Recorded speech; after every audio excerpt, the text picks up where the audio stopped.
नमस्कार। रोज की तरह हम हैं हाजिर आसनसोल टाइम्स में। आपके सामने लेकर आए हैं आसनसोल और आसपास के क्षेत्रों की कुछ महत्वपूर्ण खबरों की तरफ बढ़ेंगे, लेकिन उससे पहले हर इंसान का सपना होता है एक अदद आशियाना, लेकिन आज के इस दौर में यह सपना बहुतों के लिए सपना बन के ही रह जाता है। लेकिन अब आपके शहर आसनसोल में ही आपका ये सपना पूरा हो सकता है। राष्ट्रीय राजमार्ग 2 के निकट मां घाघर बुढ़ी मंदिर के समीप अनंता रेसिडेंसी ने आपके सपने को सच करने का बीड़ा उठाया है। बेहद वाजिब कीमतों पर सुरक्षित माहौल में आपको मिल जाएगा अपने सपनों का आशियाना। बेहद मनोरम प्राकृतिक माहौल में अनंता रेसिडेंसी में प्रकृति की गोद में आपको मकान नहीं, आशियाना मिलेगा। यहाँ से bus stand, school, railway station, बाजार, अस्पताल सभी बेहद नज़दीक होने से यहाँ रहने वाले लोगों को मिलेगी हर प्रकार की सुविधा। तो फिर देर किस बात की, आज ही चले आइए अनंता रेसिडेंसी और पाइए अपने सपनों का आशियाना। मोबाइल नंबर 9933121270 और 7076368674। मवेशी तस्करी मामले में आसनसोल जेल में बंद अनुब्रत मंडल से आज ईडी ने तकरीबन 4.5 घंटे पूछताछ की। इसके बाद ईडी ने अनुब्रत मंडल को गिरफ्तार कर लिया। सूत्रों का कहना है कि ईडी के सवालों का सही जवाब न देने के कारण ईडी द्वारा अनुब्रत मंडल को गिरफ्तार किया गया है। आपको बता दें कि मवेशी तस्करी मामले में टीएमसी के कद्दावर नेता अनुब्रत मंडल बीते कई हफ्तों से आसनसोल जेल में हैं। आज सुबह ईडी की टीम आसनसोल जेल पहुंची और उनसे पूछताछ में जुट गई। आखिरकार शाम होते होते ईडी ने अनुब्रत मंडल को गिरफ्तार कर लिया। आसनसोल दुर्गापुर पुलिस कमिश्नरेट की तरफ से आज आसनसोल के बीएनआर इलाके में स्थित रविंद्र भवन में सेफ ड्राइव सेव लाइफ कार्यक्रम का आयोजन किया गया। आसनसोल साउथ ट्रैफिक गार्ड की तरफ से आयोजित इस कार्यक्रम में doctor Kuldeep SS, ACP Devraj Das, Asansol south traffic guard के प्रभारी चिन्मय मंडल सहित पुलिस प्रशासन के आला अधिकारी उपस्थित थे। इस मौके पर आसनसोल नगर निगम के chairman Amarnath Chatterjee, Asansol chamber of commerce के अध्यक्ष Om Bagaria, Raniganj chamber of commerce के अध्यक्ष अरुण भरतिया सहित तमाम गणमान्य लोग भी मौजूद थे। इस मौके पर पुलिस प्रशासन के आला अधिकारियों ने लोगं को ट्रैफिक नियमों के बारे में जागरूक किया। अरे आमी तोদের কাছে আসি না, বুঝবি আমার কাছে তোরা এসেছিস। আমরা এসেছি আপনার কাছে, তার মানে আপনি কে?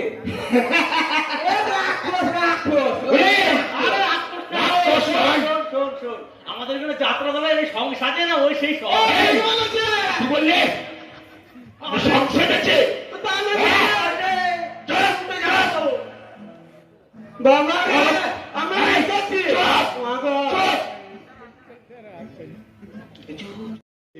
सेफ लाइफ ये वेस्ट बंगाल में जो है ये माननीय सेफ मैडम 2016 में जो है इसको शुरू किया था। हर साल इसको और बढ़िया तरीके से उसको इम्प्रूव करने का कोशिश किया जा रहा है और हम सक्सेसफुली इसको हर साल इम्प्रूव कर रहे हैं। और इसको अच्छे तरीके से इम्प्रूव करने में जितना पुलिस का रोल है उससे ज़्यादा रोल जो है सोसाइटी के हर आदमी का है, हर सदस्य का है, हर ऑर्गेनाइजेशन का है। वो चाहे चैम्बर्स हो, वो चाहे म्यूनसिपल कॉर्पोरेशन हो, वो चाहे झुप्पी एरिया हो, उसके अलावा एनजीओ हो, मीडिया हो, हर किसी आदमी का इसको सक्सेसफुल करने में एक रोल है। हम सभी जानते हैं कि आपका कोई भी काम हो, मैंने कहीं पे भी जाना हो, कैसे भी जाना हो, तो दो चीज़ें जरूरी होता है। एक तो रास्ता, और रास्ते के ऊपर हम गाड़ी लेके जाते हैं। रास्ता हमको हर जगह पे कनेक्ट करता है। आप स्कूल में जाइए, ऑफिस में जाइए, घर पे जाइए, वापस आएंगे, कैसे भी जाएंगे, और गाड़ी होता है। और हम सबका जिम्मेदारी ये होता है कि इस जर्नी को किस तरह से सेव किया जाए। इसको सेव करने के लिए जो है सेफ ड्राइव, जो कि हमारा पहला मोटो है। सेफ ड्राइव मतलब क्या है कि हमको हमारा जो ड्राइविंग स्किल है, ड्राइविंग बिहेवियर है, उसको अच्छी तरीके से रखना है। उसका मतलब क्या होता है कि कहीं पे भी रैश ड्राइविंग नहीं करना है। जो ट्रैफिक का नियम है, कानून है, उसको फॉलो करना है। रेड लाइट सिग्नल होगा तो उसी समय पे रोक देना है और व्हाइट लाइन के पीछे रोकना है। ये छोटी छोटी चीज़ें हैं, इसको जो है जब तक हम फॉलो नहीं करेंगे तब तक जो है हमको इसका अच्छा रिजल्ट नहीं मिलेगा। इसका मैं आपको एक साधारण एग्जांपल देना चाहता हूँ। हम सबको पता है कि अगर हम सब अच्छा हेल्दी खाना खाएंगे तो हमको कोई बीमारी नहीं होगा, लेकिन हम सब जानते हैं कि हम बहुत बार उल्टा पुल्टा खा के बहुत बार बीमार पड़ जाते हैं। तो वही चीज़ ट्रैफिक का भी है, लेकिन हम बीमार पड़ गए तो क्या होगा, हम मेडिसिन खा लेंगे, गोली खा लेंगे, 2-4 दिन में ठीक ठाक हो जाते हैं।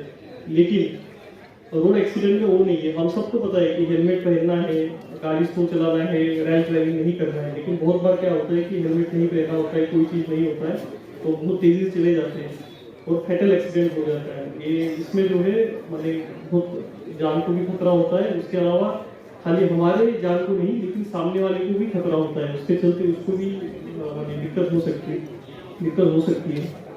तो मैं आप सभी से यही निवेदन करूंगा कि आप सभी लोगों का जो सहकार्य है, जो इसमें हमको हर साल बहुत अच्छे तरीके से मिलता रहा है, तो इसके आगे भी मिलता रहेगा।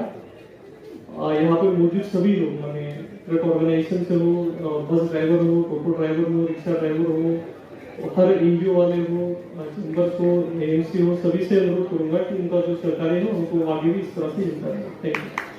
জানাবো আসানসোল দুর্গাপুর পুলিশ কমিশনারেটের আধিকারিকদের। ট্রাফিক জবটা কিন্তু খুব টাফ জব, আপনারা সবাই জানেন, আমরা যারা এখানে উপস্থিত হয়েছি আমরা সবাই জানি। রোদ হোক, বৃষ্টি হোক, গ্রীষ্ম হোক, বন্যা হোক, তারা কিন্তু রাস্তায় দাঁড়িয়ে থাকবে 24 ঘন্টা। তারা কিন্তু চিন্তা করে যে মানুষ যেন দুর্ঘটনার কবলে না পড়ে, বা আমাদের মতন মানুষদের যারা রয়েছে, আমরা সাধারণ মানুষ হোক বা বিভিন্ন সরকারি পদে যে আধিকারিক বা আসন গ্রহণ করে রয়েছি, আমাদের গাড়িটা কিভাবে সুন্দরভাবে পড়ে বা আমাদের ছেলে মেয়েরা স্কুল আসলে কিভাবে আবার সুন্দরভাবে বাড়ি ফিরে যাবে, সেটা কিন্তু তারা কিন্তু চিন্তা ভাবনা করেন এবং তারা কিন্তু সেই দায়িত্বটা গ্রহণ করে থাকেন। তার জন্য তাদের কাছে ধন্যবাদ এবং কৃতজ্ঞতা প্রকাশ করি। দেখুন, 2016 সালে এটা প্রথম চালু করেছিলেন আমাদের চিফ মিনিস্টার মমতা বন্দ্যোপাধ্যায়, এবং পরবর্তীকালে সিপি সাহেবরা তাদের নিজের নিজের উদ্যোগে বিভিন্ন রকমভাবে নিজের পুলিশ কমিশনারেট হোক, অ্যাডিশনাল এসপি হোক, বা আমাদের ডক্টর সুরেশ সাহেবের মতন মানুষজনরা বিভিন্ন রকমভাবে চেষ্টা করে ওসিদের নিয়ে, অন্যান্য স্টাফদের নিয়ে, সবাইকে নিয়ে কিন্তু মানুষকে সচেতনতা বাড়িয়ে যাচ্ছে। আজকে আমরা পথ দুর্ঘটনা দেখতে পাই, কিন্তু সেই পথ দুর্ঘটনাটা কিন্তু আমাদের জন্য হয়, সেই পথ দুর্ঘটনাটা কিন্তু পুলিশ কানুনের জন্য হয় না। পুলিশ কিন্তু তৈরি করে যে তুমি হেলমেটটা পরবে, তোমার মাথাটা বাঁচাবে, তুমি জুতো পরে গাড়ি চালাবে, তোমার পাটা বাঁচবে, তুমি পথ চলবে দেখে, পথ ক্রসিং করবে সিগন্যাল দেখে, তোমার নিজের জীবনটা তোমার সুন্দরভাবে পেরিয়ে যাবে। কিন্তু আমরা সেগুলো মানি না। বিভিন্ন সময় আমরা দেখি, আমরা যখন আবার পরে যখন আমরা আসানসোলের বাইরে যখন কোনো শহরে চলে যাই, মহারাষ্ট্রে হোক, আমরা দিল্লিতে হোক, তখন আমরা কিন্তু ট্রাফিক আইনটা খুব সুন্দরভাবে মানার চেষ্টা করি। কারণ কি, ওখানে পুলিশের ভয় থাকে আমাদের। আর আমরাও ধরুন অনেক সময় মানুষের উপর সুযোগ সুবিধা পাইয়ে দেওয়ার জন্য বেশি চেষ্টা করি, সেটাও আমরা খুব অন্যায় করি। আমাদের সেই অন্যায়টাকে আটকানো দরকার। আমরা যদি সেই অন্যায়টাকে আটকাতে পারি, তাহলে আগামী দিনে কিন্তু সুন্দরভাবে হবে। যেমন রানীগঞ্জ জামুরিয়া, আমার সঙ্গে সুরেশ সাহেবের কথা হচ্ছিল, আমাদের ডিসিপি সাহেবের, উনি বলছিলেন যে রানীগঞ্জ জামুরিয়াতে পড়াতে খুব সুবিধা হয়েছে। আমি ওনাকে কয়েকটা প্রস্তাব দিলাম যে এরকমভাবে যদি আসানসোলের ট্রাফিকটা করানো যায় তো খুব ভালো হয়। আমি ওনাকে আরেকটাও প্রস্তাব এখন সবার সামনেই বলছি, যদি রেলকে অনুরোধ করে যদি একটা রাস্তা করানো যায়, খোলানো। हेलमेट पहनने के लिए कहते हैं, फिर हमारी सेफ्टी के लिए करते हैं। गाड़ी के पेपर चेक करते हैं तो हमारी सेफ्टी के लिए है। ये जो भी काम कर रहे हैं ये सब हमारी सेफ्टी के लिए कर रहे हैं। हमें इस पर सोचना है कि जो भी काम कर रहे हैं हमारे लिए कर रहे हैं। जामुड़िया में कुछ दिन पहले 1 वे हुआ है, बहुत कुछ समाधान हुआ है, कुछ बाकी है। आशा करते हैं उसका समाधान भी जल्द निकलेगा। आगे लोग ऊपर ऑफिसर में जाने में डरते थे कि हमारा काम होगा या ना होगा। कुछ दिन पहले की घटना है, एक कुछ काम के लिए मैं डीसीपी साहब से मिला था। आपको आश्चर्य होगा उस काम को निपटाने में 2 मिनट से अधिक नहीं लगे। 2 मिनट के अंदर उन काम का समाधान हुआ। ऐसे इनके विचार है, ऐसे फील्ड में सोचते हैं। मैं आशा करता हूं कि इतने अच्छे प्रोग्राम में उन्होंने हमें मौका दिया कि हम इस प्रोग्राम में आ सके। ट्रैफिक के बारे में तो मैं एक ही बात बताऊंगा कि पहले भी आसनसोल पुलिस कमिश्नरेट ने बहुत चेष्टा की है कि जैसे भी वो रानीगंज एक कंजेस्टेड एरिया है, फिर भी किस तरह से वहाँ पे ट्रैफिक कंट्रोल किया जाए, वो काफ़ी हुआ है। हमारे प्रसन्नजीत बसाक सर थे पहले, उन्होंने भी काफ़ी चेष्टा की है। रंजीत झा थे, वो भी चेष्टा कर रहे थे। और अभी जो चित्तोष दा है और कुलदीप सर की जो टीम है और प्रदीप मजूमदार जी की टीम है, उन्होंने काफ़ी अच्छा काम किया है। और रानीगंज में काफ़ी रोड्स को उन्होंने 1 वे कर दिया है, जिसकी वजह से रानीगंज में काफ़ी हद तक प्रॉब्लम्स को सोल्यूशन मिला है। मैं ये बीच बीच में हमारे रानीगंज चेंबर ऑफ कॉमर्स एवं जितने भी ऑर्गेनाइजेशन है उनके साथ मीटिंग करते हैं। और एक चीज़ इनकी बहुत बढ़िया है कुलदीप साहब की और प्रदीप मजूमदार जी की, ये फील्ड में खुद पर्सनली उतरते हैं। उसके बाद कुछ भी यदि प्रॉब्लम का सोल्यूशन हो सके तो उसके बाद ही ये सोल्यूशन देते हैं। तो इसके लिए मैं आसनसोल पुलिस कमिश्नरेट को एक बार फिर से धन्यवाद दूंगा। उस समय भी हम लोगों ने काफ़ी कुछ किया था और प्रशासन बहुत अच्छे काम कर रही है। इसको और भी तंदुरुस्त करने के लिए मीटिंग में भी मैंने कहा था कि वन वे कर देने से आसनसोल की मैक्सिमम प्रॉब्लम सॉल्व हो जाएगी। मेरे पीछे काफ़ी जन है, मैं आप लोगों को ज़्यादा वक्त नहीं लूँगा। इस साथ मैं अपना वक्तव्य समाप्त करता हूँ। नमस्कार। Asansol chamber of commerce and industries तथा क्रेडाई की तरफ से आज आसनसोल नगर निगम के मेयर विधान उपाध्याय को ज्ञापन सौंपा गया। इसके ज़रिए उन्होंने अपनी कुछ समस्याओं को लेकर मेयर को अवगत कराया। इस ज्ञापन के ज़रिए इन्होंने मेयर से अनुरोध किया कि निर्माण कार्य में इस्तेमाल होने वाले ईंट, बालू, गिट्टी आदि की कमी के कारण तकरीबन 50,000 श्रमिक बेरोज़गार बैठे हुए हैं। उन्होंने इन कच्चे मालों की आपूर्ति सुनिश्चित करने की अपील की। साथ ही SB गोराई रोड सहित आसनसोल में ट्रैफिक व्यवस्था को बेहतर करने की मांग की गई।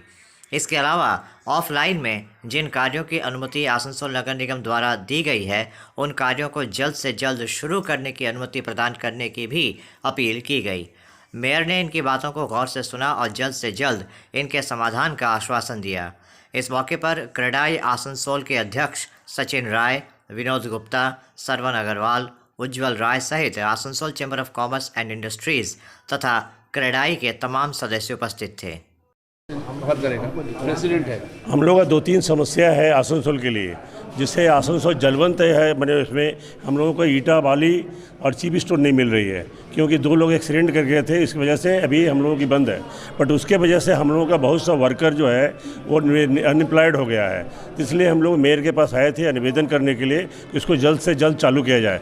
नॉट ओनली रियल एस्टेट का, आम पब्लिक भी जो घर बना रहे हैं वो लोग भी असुविधा कर रहे हैं। और रात को जो है माल फेंक रहे हैं, वो एक चोरी की तरह हो जाता है। तो हम लोग उस तरह का धंधा क्यों करेंगे? हम लोग इतना अनएम्प्लॉयमेंट कर रहे हैं, जो लोगों को सुविधा देना चाह रहे हैं हम लोग, वो दे नहीं सक रहे हैं। तो हम लोग को मेयर से आवेदन करने आए थे कि इसका निदान किया जाए। दूसरी चीज़ है कि हम लोग एक टैक्स के लिए बोलने आए हैं। प्रॉपर्टी टैक्स जब एक बार वोट की टाइम के पहले पूर्व हम लोग को एक आश्वासन दिया गया था कि जब ये नया कमेटी गठन होगी तो हम लोग को टैक्स में छूट दी जाएगी, वो हम लोगों को नहीं मिला है। कोरोना काल में बहुत सा लोगों का बिजनेस का असुविधा हुई है, बहुत से लोगों का बिजनेस ठीक से चल नहीं रहा है। तो हम लोग उनको भी एक आवेदन किए हैं कि कॉमर्शियल में 20% और जो रेजिडेंशियल में 10% का छूट दिया जाए।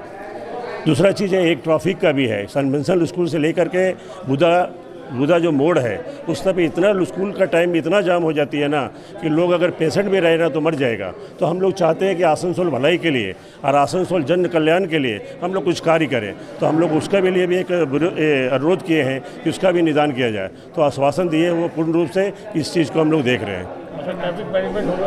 मैं chamber of commerce and industries का सचिव हूँ।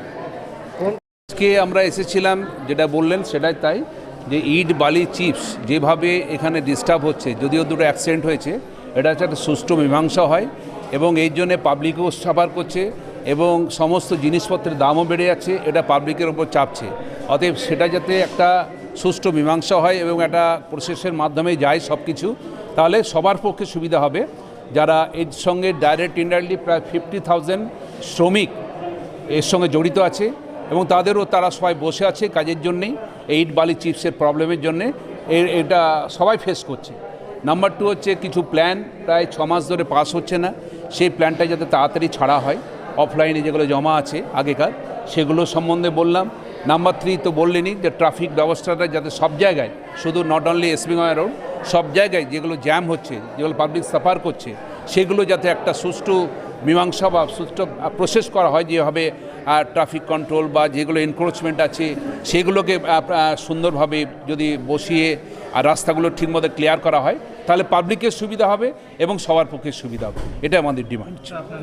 আমি সচিন রায়, ক্রেডাই প্রেসিডেন্ট।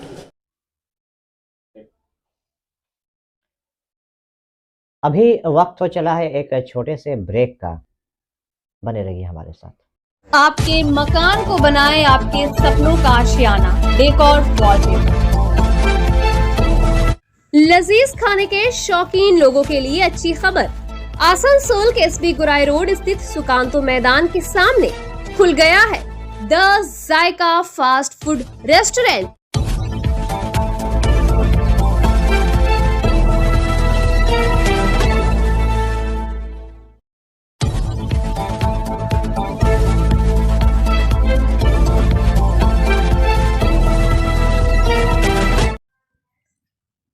बीती रात आसनसोल के रेल पार्क के विभिन्न इलाकों में गैस रिसाव से लोगों को परेशानी हुई। इस संदर्भ में आसनसोल नगर निगम के घोषित उपमेयर वसीमुल हक ने कहा कि रेल पार्क के विभिन्न हिस्सों में गैस रिसाव के कारण लोगों को परेशानी हुई, लेकिन कुरैशी मोहल्ला में लोगों को हुई इस परेशानी के बाद जब बेलडंगाल, ओके रोड सहित रेल पार्क के विभिन्न इलाकों का मुआयना किया गया तो पाया गया कि कहीं कोई आगजनी की घटना नहीं घटी है। हालांकि गैस रिसाव के कारण लोगों को परेशानी ज़रूर हुई थी, आंखों में जलन जैसी परेशानी हुई, लेकिन कोई हादसा नहीं हुआ। इस संदर्भ में पुलिस और दमकल को जानकारी दी गई। देखिए, अचानक एक गैस सबको आंख में लगने लगा। इसका इंफॉर्मेशन हम लोग को मिला, पुलिस प्रशासन को भी दिया, फायर ब्रिगेड को, सभी को आया, लेकिन अभी तक ये तस्दीक नहीं हो पाया कि ये गैस तो उठा था कहाँ से। बहुत ज़बरदस्त तरीके से पूरा इलाका में फैला, सबका आँख में लगने लगा। अचानक धीरे धीरे फिर ये नॉर्मल भी हो गया, लेकिन ये अभी तक तहकीक नहीं हो पाया कि गैस कहाँ से उठा। सब तरफ तहकीकात किया गया, कहीं पर कोई सा बर्निंग भी नहीं, कुछ नहीं किया। कौन सा इलाका है? कुरैशी मोहल्ला। प्रशासन कहाँ तक तहकीकात किया अभी तक? एकदम बेलडंगा से लेकर रेल पार्क का साइड में, नदी का साइड में ही जहाँ रिपोर्ट मिला था सब तरफ गए, लेकिन कहीं पर ऐसा कुछ नहीं है। नदी का साइड से ही आवाज़ मिल रहा था, जैसे ओके रोड ब्रिज का पास, आपका नेशनल मैरिज और ब्रिज का पास का, ये सब जगह से स्पोर्ट से लगभग जो नदी का साइड का इलाका है सब इलाका से अच्छा कि देखा जाए, तहकीकात किया जाएगा इसका, कहाँ क्या घटना घटा है। कितना आतंक में है अभी? कितना कोई ऐसा एक्सीडेंट नहीं हुआ है, आंखों में लगा है। लोग जितना मार्केट तो खुला हुआ है, पूरा बाजार खुला हुआ है, सभी को उस टाइम में महसूस हुआ है, सभी का आँख जलने लगा, सांस में तकलीफ होने लगा था। ऐसे कोई दुर्घटना नहीं घटा है। ठीक है। तो अभी आप देख रहे थे आसनसोल और आसपास के इलाके की कुछ महत्वपूर्ण खबरें। हम रोज आप तक शिल्पांचल की महत्वपूर्ण खबरों को पहुंचाते रहेंगे, और अगर आपको हमारे इन खबरों से बाखबर रहना है तो आपको करना होगा एक छोटा सा काम। आपको हमारे चैनल आसनसोल टाइम्स को सब्सक्राइब करना होगा और पास में दिए गए बेल आइकन को प्रेस करना होगा, ताकि जब भी हम कुछ नया नई खबर या कुछ नया पोस्ट डालें तो इसकी खबर आप तक पहुंचे और आप इन गतिविधियों से बाखबर रह सकें। इसके अलावा आप हमारे वेबसाइट www.asansoltimes.co.in पर लॉगिन भी कर सकते हैं, और वेबसाइट के जरिए और हमारे पोर्टल के जरिए शिल्पांचल की हर छोटी बड़ी गतिविधियों से बाखबर रह सकते हैं, उनकी जानकारी हासिल कर सकते हैं। आज के इस बुलेटिन में इतना ही, कल फिर होगी आपसे मुलाकात। नमस्कार। हमारा अपना शहर आसनसोल, इसे स्वच्छ और निर्मल रखने की जिम्मेदारी हमारी है। आसनसोल पौरसभा শহরকে সুন্দর এবং নির্মল করতে বদ্ধপরিকর। পৌরসভার এই চেষ্টায় সুনাগরিক হিসেবে আমাদেরও কিছু কর্তব্য আছে। यहाँ वहाँ प्लास्टिक फेंकना और थूकना, गंदगी फैलाना, ऐसी कुछ आदतें हैं जिनका त्याग करना हमारे साथ साथ हमारे शहर के स्वास्थ्य के लिए भी बेहद जरूरी है। তাই আসুন আমরা প্রতিজ্ঞা নিই, যেখানে সেখানে আবর্জনা ফেলবো না, ধূম্রপান ত্যাগ করব, শহরকে दूषण मुक्त करते गाछ लगाबो और अपने शहर आसनसोल को बनाएंगे स्वच्छ, सुंदर और निर्मल। आसनसोल नगर निगम द्वारा जनहित में जारी।